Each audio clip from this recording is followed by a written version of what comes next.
Bonjour encore et bienvenue sur ma chaîne. Je suis Maurice Pinder, votre coach, et je voudrais vous parler d'un autre sujet encore ce matin. Et ce sujet-là, c'est un sujet qui parle des étapes d'une vente et comment est-ce qu'on peut faire pour mettre son relationnel en jeu pour pouvoir obtenir beaucoup plus de chiffres d'affaires.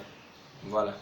Le premier consommateur d'un bon vendeur, c'est généralement la personne qui est autour de lui et qui lui fait confiance.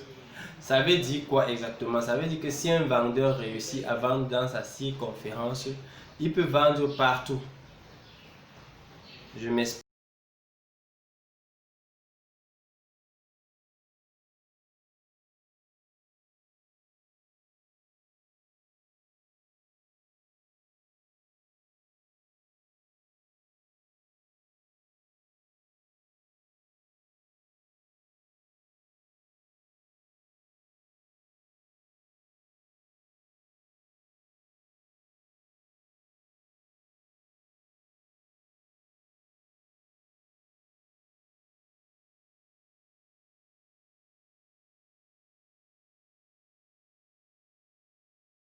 Des réseaux soit viable. Maintenant, depuis que nous sommes nés, nous sommes toujours en train de faire du marketing relationnel. Et si quelqu'un n'a pas compris ça, je vais vous dire ça aujourd'hui.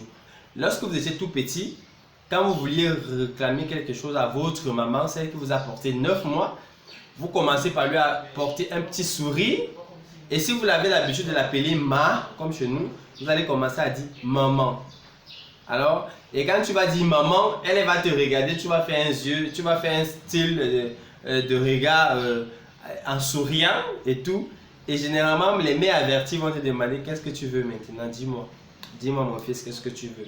Ça veut dire que vous avez commencé par quoi? Par donner du respect à la personne, de lui donner quelque chose que la personne n'a pas l'habitude de recevoir de vous. Ensuite, vous avez donné une considération différente de ce qu'elle a l'habitude de recevoir. Et ensuite, vous l'avez séduite. Et ensuite, la personne a répondu. Ce qui explique quoi exactement? Lorsque vous vous rencontrez devant un prospect, l'idéal, lorsque vous voulez parler de votre produit, c'est de mettre le prospect dans les conditions de sécurité et qu'il comprenne qu'il est au fait en face de quelqu'un à qui il peut faire confiance au lieu d'être en face de quelqu'un qui vient par exemple l'arnaquer. Et ça, c'est ce que beaucoup de personnes ont omis de faire chaque fois qu'ils sont allés prospecter. C'est pour ça qu'ils rentrent avec des résultats néants, zéro. Ça veut dire que vous allez prospecter quelqu'un, vous avez fini de prospecter, vous avez tout dit ce que vous avez à dire, mais après cela, vous avez un résultat zéro parce que la personne ne paye pas votre produit, la personne ne souscrit pas à votre offre, la personne n'adhère pas juste parce que vous n'avez pas pris la peine de mettre quelqu'un en confiance. Généralement, c'est ça. Et parfois, les gens sont coincés parce qu'ils arrivent, ils commencent, au lieu de mettre la personne en confiance, ils commencent par faire une étude comparative de beaucoup d'autres choses. Par exemple, ceci est comme ça là.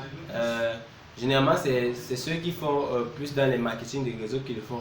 Par exemple, à tel machin, on a telle option. Ici, là, on a plus d'options. On a cela, cela, on compare. Non. Généralement, quand tu vas avec quelqu'un, tu lui proposes d'abord ton business, tu lui donnes ton plan d'affaires. Maintenant, lorsqu'il te pose la question, donc s'il te pose des questions relatives et comparatives à quelque chose d'autre, c'est là où tu lui poses la comparaison. Parce que beaucoup de personnes n'ont pas besoin de comprendre que vous avez débuté par la comparaison, mais plusieurs personnes arrivent et commencent à comparer leurs produits aux produits des autres. Ce qui fait que le prospect est assuré que vous êtes en train de vouloir l'amadouer parce que la raison est banale, quoi. J'imagine seulement si quelqu'un vient et commence à me dire ok, achète une SIM de tel opérateur au lieu d'acheter pour tel opérateur, machin. Moi ça ne me convainc pas, mais s'il dit voici mon opérateur, j'utilise tel parce que lui me donne tel service, tel service, tel service, tel service. Ok, moi j'utilise déjà tel opérateur, qu'est-ce qui peut me motiver de quitter cet opérateur, arriver à toi? C'est là alors où vous lui rappelez donc, ok, nous on a tel service que les autres opérateurs n'ont pas parce que nous on utilise tel type de matériaux et que les autres n'utilisent pas. Donc en gros, c'est ça que vous devez faire pendant que vous prospectez. Maintenant, au fur et à mesure que le client s'intéresse à vous, vous pouvez maintenant lui ramener le client dans ce qui vous intéresse le plus. Donc, Je vous remercie pour cette écoute. Je vous ai dit, je suis le coach Maurice Spinder. Je reprends au numéro 693 35 52 11. Maintenant, si vous avez besoin de n'importe quoi, n'importe quel conseil, veuillez me contacter. Je suis disponible et ouvert pour tous. Je vous remercie.